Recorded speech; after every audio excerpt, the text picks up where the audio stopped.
Terve, mun nimi on Kai.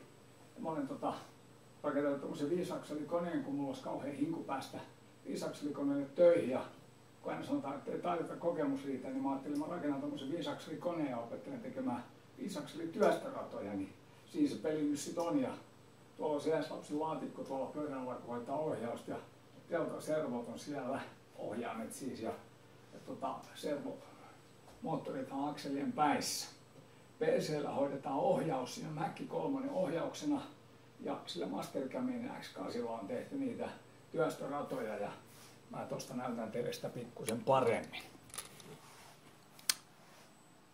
Ton näköinen peli, siinä on parit pyöritysakseliyksiköt tossa ja siellä on X- ja Y-akselit tossa ja toinen alta löytyy sitten lapsen laatikko ja noi servo-ohjaimet on tossa. Siinä on PC-ruutu, missä on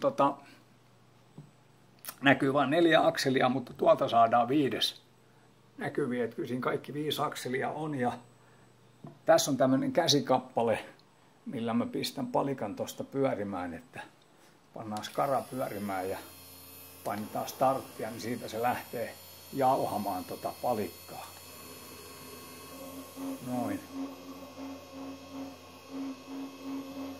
Se ajaa tuommoista salmiakkipalikkaa ja se on toisen puolen tehnyt jo. Sillä pääsee vaan tsekkaamaan, että kuinka paljon heittää X- ja Y-akselit, kun se on ajettu valmiiksi. Tämmöstä. Sieltä löytyy mun saitilta mun nimellä lisää videoita. Kattokaa niitä. Kiitos.